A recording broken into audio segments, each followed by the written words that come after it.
Episode 17, Benarkah? Tio masih tak percaya dengan omongan Han yang mengatakan bahwa Mela istri Herdi. Kamu ngapain sih datang kemari, bentak Herdi. Aku hanya tak mau Mas melakukan hal buruk, jawab Mela.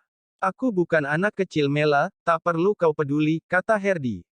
Iya Mas bukan anak kecil. Cuma kelakuan aja kayak anak kecil, jawab Mela. Apa maksudmu, sarkas Herdi, Doci. Mas kalau marah seperti ini, jadi jangan salahkan anak-anak jika kelakuannya seperti papanya. Asal Mas tahu Rio dan Mia itu butuh kasih sayang dari Mas, mereka merasa Mas tak menyayangi mereka bahkan dulu mamanya tak memperdulikan mereka dan sekarang Mas juga sama, teriak Mela. Dari jauhan dan Tio hanya bisa kagum melihat Mela yang berani menjawab Herdi. Karena Herdi terkenal kejam. Herdi terdiam mendengar penuturan Mela, ya memang dia terlalu sibuk dengan pekerjaannya. Terus aku harus apa, tanya Herdi. Coba Mas bicara baik-baik. Buat mereka merasa papanya peduli pada mereka. Tebus waktu yang terbuang dulu, kata Mela. Herdi memikirkan dan merenungi perkataan Mela. Tio menyuruh Nia untuk menggoda Herdi karena ingin mengetahui kemarahan Mela. Cari mati ya, kata Han, gak dong. Aku cuma mau tahu seberapa kejam istri Herdi kalau marah, jawab Tio, ketika Herdi dan Mela sedang bersitatap. Nia datang dan memeluk tangan Herdi, Mela hanya tersenyum kecut. Melihat wanita tersebut sedang Herdi tak bereaksi. Mbak, lebih baik pulang deh, tuh jaga anak aja di rumah gak perlu khawatir biar masnya aku puasin, kata Mia yang terus bergelayut manja. Mela tak menggubris perkataan Nia. Dan menatap sinis. Mela pun membuka jaketnya terlihat kulit putih, dada yang terlihat besar dan kencang sedang postur bak gitar Spanyol. Tio dan Han tak menyangka di balik jaketnya bodi Mela bikin mereka melongo dibuatnya. Nia merasa tersindir dengan perkataan Mela. Dan juga dia merasa iri pada Mela yang memiliki bodi dan wajah yang sempurna. Ya udahlah, aku pulang dulu ya Mas. Silahkan lanjutkan, kata Mela meninggalkan Herdi dan Nia.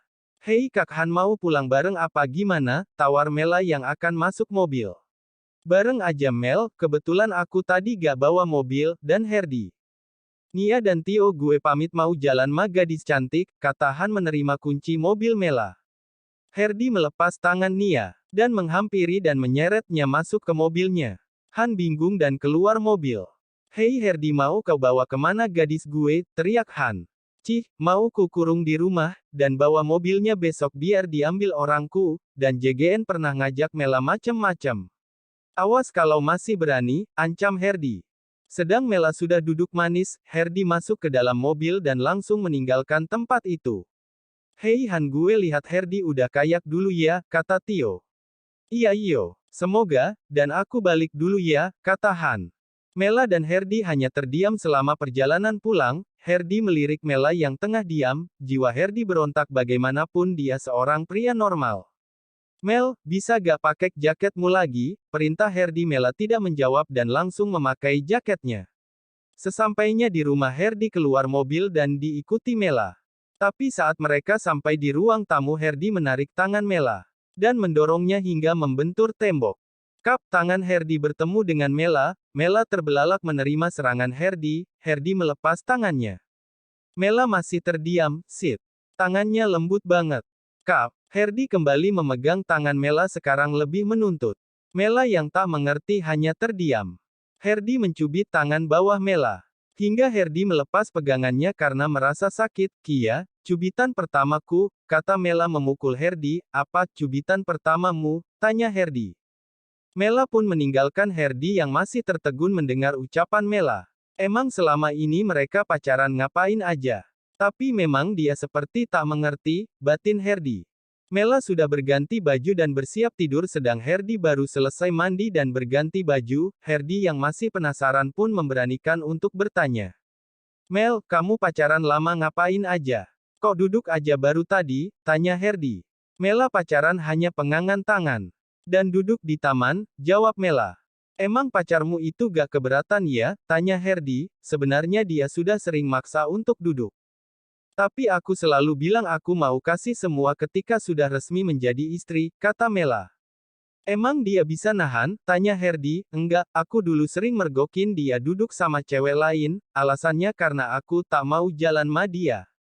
Tapi setiap diajak putus dia selalu akan ngancam bunuh diri. Jelas Mela, terus kemarin waktu dia hampir mengambil kehormatanmu, tanya Herdi. Kemarin, sekuat mungkin Mela membela diri, tapi saat aku ingin lari dia menarik bajuku hingga robek. Dan saat dia akan memegang tangan aku berontak, aku mendorongnya dan dia menahan dan melukai lenganku, kata Mela sambil mengusap air matanya. Maafkan aku karena mengingatkanmu pada luka itu, kata Herdi. Tidak masalah, Mas berhak tahu karena Mas adalah suamiku, dan sekarang kebahagiaan Mas dan anak-anak adalah prioritasku, kata Mela. Ya udah, aku tidur dulu, Mas selamat malam, semoga mimpi indah, ucap Mela mulai menutup mata, selamat malam Mela, jawab Herdi. Apa aku harus mencoba membuka hatiku untuknya, yang bahkan menginginkan kebahagiaan untuk kami, semoga kamu adalah jodoh yang dikirim Tuhan untuk kami Mela, batin Herdi.